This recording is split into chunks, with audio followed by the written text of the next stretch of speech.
দেওয়া যাবে। নিউটাউনে মিঠুন চক্রবর্তীর ফ্ল্যাটে আসলেন মুখ্যমন্ত্রী শুভেন্দু অধিকারী। মিঠুন চক্রবর্তীর সাথে বৈঠক করবেন, এরপর ডায়মন্ড হারবার যাবেন মুখ্যমন্ত্রী, সেখানে প্রশাসনিক বৈঠক সারবেন। চাপটা ওদিকে চাপ বাংলা বোধহয়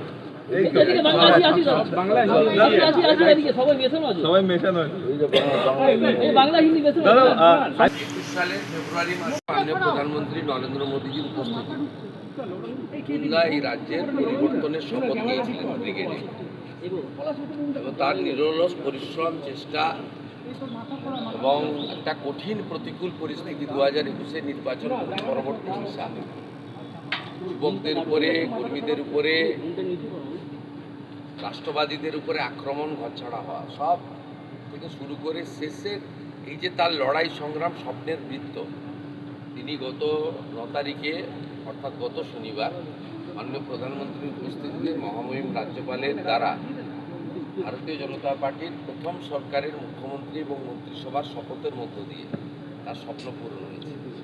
এই ব্যক্তিটি অত্যন্ত নিঃস্বার্থভাবে পশ্চিমবাংলার গত 15 বছরের যে বিপর্যয়, সেই জায়গা থেকে বাংলাকে বাঁচানোর জন্য, পশ্চিমবাংলার বাঁচানোর জন্য এবং এখানকার রাষ্ট্রবাদীদেরকে বাঁচানোর জন্য, বিশেষ করে মা, বোন, দিদি, কন্যা তাদের সুরক্ষিত করার জন্য তিনি নিরলস চেষ্টা করেছেন। ঐকান্তিক প্রয়াস ছিল, তার পরিশ্রমের কোনো সীমা ছিল না। এই নির্বাচনেও যদি সর্বোচ্চ র্যালি, সভা, রোড শো, এমনকি নির্বাচনের আগে প্রায় 8-10 মাস ধরে তিনি ইনডোর মিটিং করেছেন, যেটা মানে মিঠুনদা নিশ্চিতভাবে কোনো সাংগঠনিক পদ তাকে দিলেও নেন না, এনইসির মেম্বার তিনি জাতীয়, সেটা সম্মান জানিয়ে বিজেপি করেছে, কিন্তু তিনি মাইক্রো লেভেলেও কাজ করেছেন গত প্রায় 1 বছর ধরে। আর এই লাস্ট 3-4 মাস পরিবর্তন যাত্রা বা তার আগে পরে ওনার সভার তো কোনো সংখ্যা নেই। তাই আজকে আমি মুখ্যমন্ত্রী হয়েছি নিশ্চিতভাবে জনগণের ভোটে আশীর্বাদে, বিজেপি আমাকে নমিনেটেড করেছে, কিন্তু নেপথ্যের কারিগরদের মধ্যে অত্যন্ত অগ্রাধিকার ভিত্তিতে যে কয়েকটা নাম আসে, তার মধ্যে মিঠুন চক্রবর্তীটা অন্যতম। তাই আমার মিঠুনদা আমাকে কালকে বলেছিলেন আমি দেখা করতে চাই, আমি বললাম আপনি দেখা করবেন না, আপনার তৈরি করা মুখ্যমন্ত্রী আপনার কাছে আসবে। মুখ্যমন্ত্রীকে কি বলবেন? আমি একটাই কথা বলবো, সবাইকে বলছি, এর থেকে ভালো মুখ্যমন্ত্রী পশ্চিমবঙ্গে হতে পারে না। যে মুহূর্তে উনি শপথ নিয়েছেন তারপর থেকে কাজ করছেন, আপনারা দেখুন, আপনাকে গ্যারান্টি দিয়ে বলছি এর থেকে ভালো মুখ্যমন্ত্রী পশ্চিমবঙ্গে হতে পারে না। উই আর অল ব্লেসড, আমরা শুভেন্দু অধিকারী সাহেবকে মুখ্যমন্ত্রী হিসাবে পেয়েছি। অ্যান্ড আগের দিনে কী হবে সেটাও দেখুন, সেটাও চ্যালেঞ্জ করছি। আগের দিনে একের পর এক এই যোদ্ধা এই লড়াই লড়িয়ে নিয়ে হবে, আর আমি তো রইলাম পেছনে। গতকাল প্রধানমন্ত্রী একটি টুইট করেছেন, তা বিদেশ যাত্রা সম্পর্কিত একটা গুজব রটানো হয়েছে।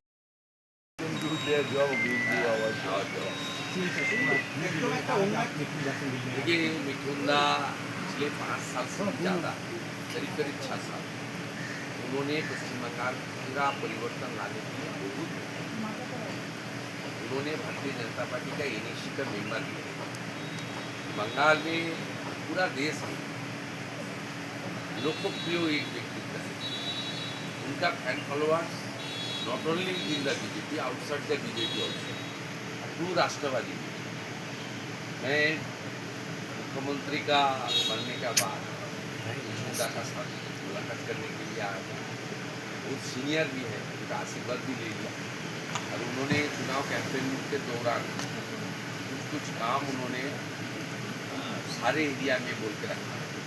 सब काम तो अभी एक साथ करना मुश्किल है, लेकिन आने वाला 3-4 महीने में उनका कौन काम क्या क्या काम करेगा, मुझे मेरा भी क्या क्या बोल रहे हैं, ये थोड़ा हम लोग कर लिया, जो पत्रकार का सामने बोलना नहीं ठीक रहेगा। लेकिन जो जो काम करना है, मुझे जो जो मैंने वादा किया है, जो वादे किए वो पूरा करना है, और पूरा करने से पहले मैं सीएम को बताऊंगा उसने कह दिया you do it and I দুজন পাশাপাশি আছেন একটা আপনি একটা সময় খেলানো সিনেমাও তখন তো মিঠুন চক্রবর্তী হিরো মানে সিনেমার পর্দায় ক্লাস 8 পরে সিনেমা দেখে মিঠুনটা অন্য জায়গায় মিঠুনটা দেখে মিঠুনদার এখনো ইউটিউবে মোবাইল ফোনে দেখে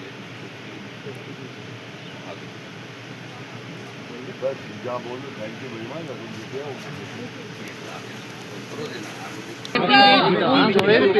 বেরোচ্ছেন যে মহাগুরু মহাতারকার অবদান অনস্বীকার্য তিনি মিঠুন চক্রবর্তী শারীরিক সমস্ত অসুবিধা অসুস্থতা প্রতিবন্ধকতা জয় করে মিঠুন চক্রবর্তী দায়ী করেছে মুখ্যমন্ত্রী হওয়ার তারা বিজেপির হয়ে রাস্তায় নেমেছেন প্রত্যেকের কাছে গিয়ে তিনি তাদেরকে ধন্যবাদ জানাবেন। ক্যামেরায় অজয় দাসের সঙ্গে উজ্জ্বল মুখোপাধ্যায়, এবিপি আনন্দ, কলকাতা।